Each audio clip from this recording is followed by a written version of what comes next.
Hi, everybody. This is Adam Kokesh on Thursday, February 16th, 2012. Just a few days before the Ron Paul is the choice of the troops march on the White House coming up here on Monday, February 20th, President's Day. I got an anonymous email that said, please let your audience know that the military is actively discouraging any personnel, even retirees and reservists, from attending the Veterans for Ron Paul rally on Monday, even though participation is completely protected speech, even for active duty. Below is the email circulating through the D.C. area, signed 17-year veteran Ron Paul donor, served in Iraq, Pakistan, Afghanistan, Colombia, Bosnia, Africa, Korea, and Germany. The original message from Joel A. Wager at Navy.mil. Subject, partisan political march. Importance, high. It has come to our attention that a partisan political march targeting military personnel is being organized for February 20th, 2012. See the link below. First, let me just say, sir, thank you so much. Not just for including the link in this email, but for putting the importance on high and sharing it with so many military personnel here in the D.C. area. I mean, we, the organizers, have been going out to all of the bars, strip clubs, tattoo parlors, and pawn shops around here, trying to collect all these emails from active duty guys one at a time. But wow, you really saved us the work, so thank you for the promotional help. But the email goes on. As a reminder, active duty personnel are prohibited by DoD Directive 1344.10, paragraph 4.1.2.10, from marching in a partisan political parade, regardless of whether they are in uniform or civilian clothes. Reservists not on active duty and retirees may not march in uniform, pursuant to paragraph 4.14. Reservists not on active duty and retirees may march in civilian clothes, provided that they do not otherwise act in a manner that could reasonably give rise to the inference or appearance of official sponsorship, approval, or endorsement. The directive is a lawful general regulation. Violations of paragraphs 4.1 through 4.5 of the directive by persons subject to the UCMJ are punishable under Article 92, failure to obey order or regulation. That's Article 92, the general catch-all part of the UCMJ that basically says if we don't like anything you're doing, we can punish you for it. Although there are plenty of rules that give them that kind of carte blanche. In addition, DODI 1334.01, paragraph 3.1.2 prohibits the wearing of the uniform by members of the armed forces, including retired members and members of the reserve components, during or in connection with political activities. You may wish to advise your command regarding this particular event because of the apparent solicitation of active duty personnel. Signed, Joel A. Wager, Senior Attorney, Department of the Navy, Office of the Assistant General Counsel. Oh, don't worry, sir, I won't put your phone number out there. I wouldn't want too many of our Ron Paul Sports calling to thank you for your support of this event. And we have some independent confirmation of this from Kevin O'Drain, who put his name on this as an active duty member of the Navy on the event page on Facebook. He wrote, "Hi, I'm active duty Navy. Be warned, the following email is going out throughout the services. I am a big supporter of Ron Paul. I'm also a supporter of active duty military not getting involved with partisan politics. There is a reason these things are not allowed. If we were all getting drafted against our will, I would be more sympathetic, but as of right now, all of us on active duty are volunteers." The email I received is below.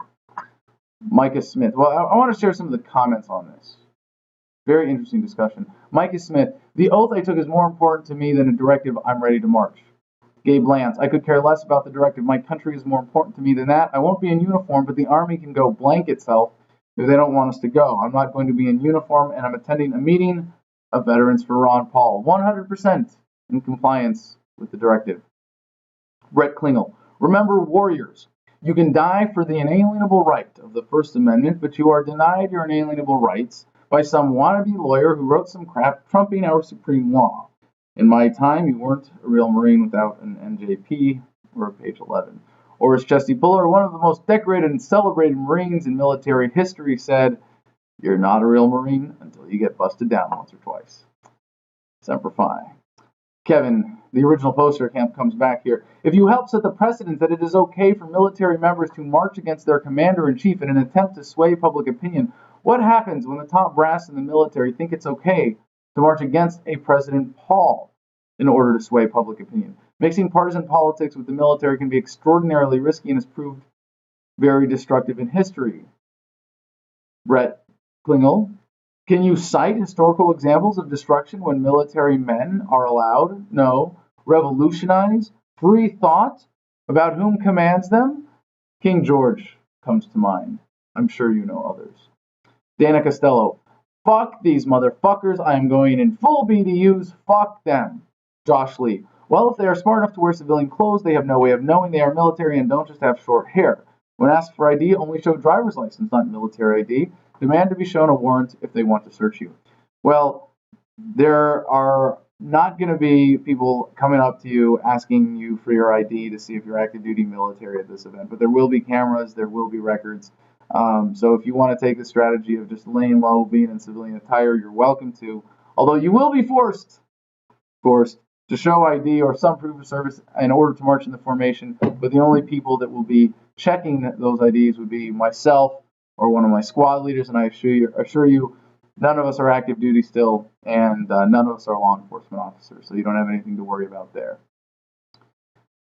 Sean Berry. If this is a directive, then how come active duty military are seen in uniform with political candidates all the time and no one says squat until now? Example, did anyone see the ad from a political candidate with Medal of Honor winner Dakota Myers endorsing them? Did anyone say squat about that? Wearing his blues and all. Troops are seen at rallies all the time behind particular candidates. The directive is never really enforced until now, so they can bite my ass. It is akin to charging someone for being patriotic in my book, and for keeping an oath to the Constitution, which should override any and all orders and directives.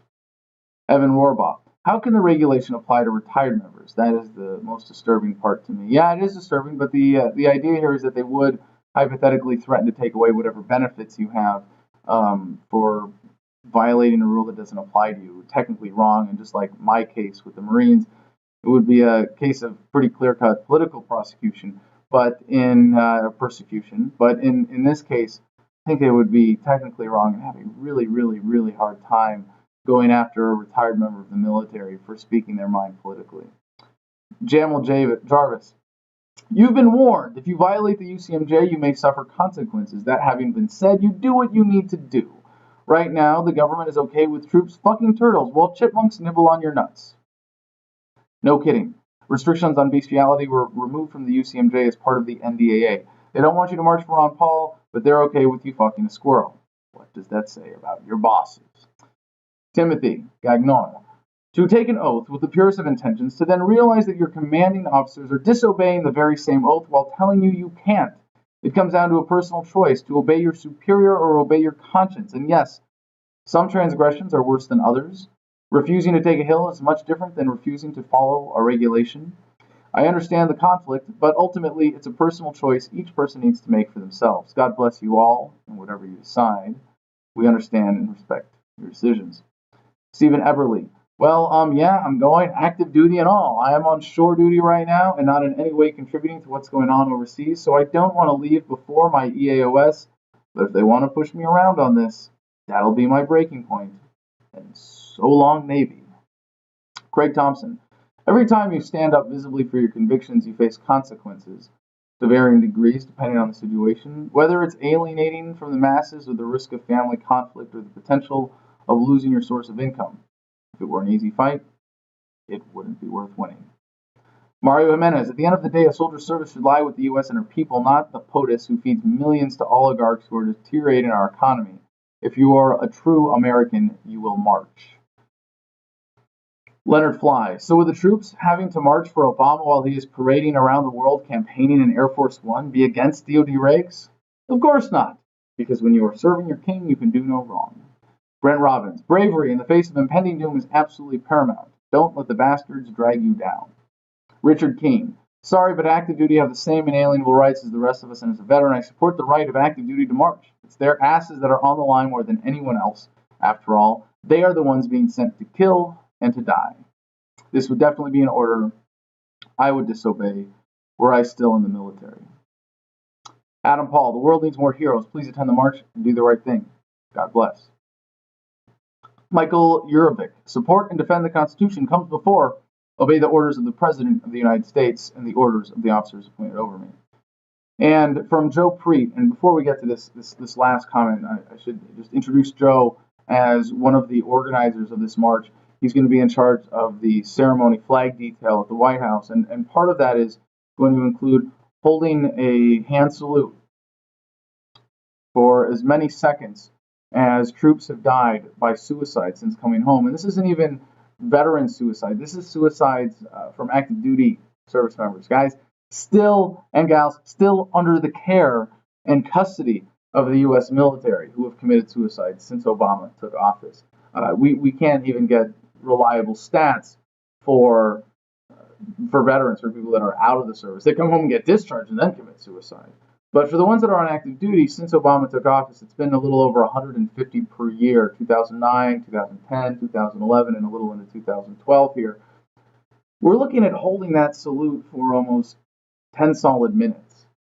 And that's part of the real threat that this represents, because those who benefit, who profit from the current foreign policy, know that it really destroys the premise of things when people are able to find out that the troops can come home and be so troubled by what they experience that they are inclined to take their own lives. And it's not because of the economy, it's not because of the normal family problems associated with deployment. And I would never speak for them or for the troops or even for our group, Veterans for Ron Paul 2012 for that matter, but it seems pretty clear to me that the lack of a clear moral imperative, the lack of being able to come home and say, my buddies who I saw blown up by IEDs died for a good cause, would be quite troubling, would be something that might incline someone to give up on life. And the military, this is the really sad part, the military doesn't even have to change the foreign policy, doesn't even have to cure the disease to help the symptom here. But instead, they're sending troops back into combat on psychotropic medications for PTSD and depression. You deserve better than that. The troops deserve better than that. And to see that 150 a year are going by the wayside for suicide and adequate care is not being provided by the administration is a disgrace. And calling attention to that is a real threat. But Joe writes, there's one thing people always forget to do in quoting regulations, and that is to look it up and read it yourself. I just read the entire directive, so let me break this down. A directive is specific instructions for a specific individual or office. So this particular directive goes out of the Department of the Secretary of Defense, encouraging those guidelines stated in that directive. If you don't believe me, then I encourage you to read it yourself, because your post there conveniently left out the word encourage, which I promise you is in the directive. Also, directives are not part of the UCMJ. AR 600-20, assume that's Army regulation, mentions the directive as a reference, but the actual command policy regulation itself says nothing about marching in a parade. While I realize it is undoubtedly discouraged by the big Army machine, this regulation, along with all others, vary with perception. That's important here. The interpretation of your commanders that ultimately decide if you're going to be punished for this. AR 600-20, 5-31. A soldier on active duty may, A, register, vote, and express his or her personal opinion on political candidates and issues, but not as a representative of the Army. I perceive that as follows. As long as I am not in uniform, I can march in a legal parade that simply states my opinion on a political candidate. I am not acting as a representative of the Army, simply claiming to be a veteran. We're not doing this to prove hatred or resent to President Obama, regardless of how much we actually do. I personally have served honorably in both Iraq and Afghanistan and will do it again if I am ordered to. Will I be happy about it? No, but I did volunteer and I have to do it. If I can do something while I'm here and not over there to help promote peace and liberty, then I'm going to do that, even if it gets me kicked out of the service. What that tells me is that the military is not worthy of my service if I'm not allowed to peacefully object to certain issues. But I promise you this, that does not make me unpatriotic, because the second our national defense is compromised and a constitutional war is declared, I will be one of the first ones to step up and once again serve my country proudly. Until then, this is but another chapter in our lives, and we cannot let it pass because we are afraid that the powers that be will punish us. This is for something bigger than ourselves. This is for life, liberty, and the pursuit of happiness. Those things I wish for my children to have in a time of peace, not war. This is not a coup, and we are not the military. We are a group of veterans representing how strong Ron Paul's support is within the military. But yes, we are supporting a specific candidate, and I'm okay with that. Turning our backs on Obama, or turning our backs on Obama's foreign policy, or turning our backs to show support for someone else is all perception, and I'm okay with that too. We are not a bunch of Neanderthals gathering to burn down the administration. We are a collection of civilized veterans against illegal, unconstitutional wars, big government, and abusive military force. If it's wrong for us to have a political opinion, then they can kiss my ass. Because quite frankly, I'm tired of going to the Middle East, and I'd rather do something about it instead of cower down and watch our country go down the wrong path. Now, to think, the issues that we're addressing politically today are certainly on par with that of the ones that our founders protested and dealt with, that the original Tea Party fought back against, that men were willing to, and women were willing to risk their lives for.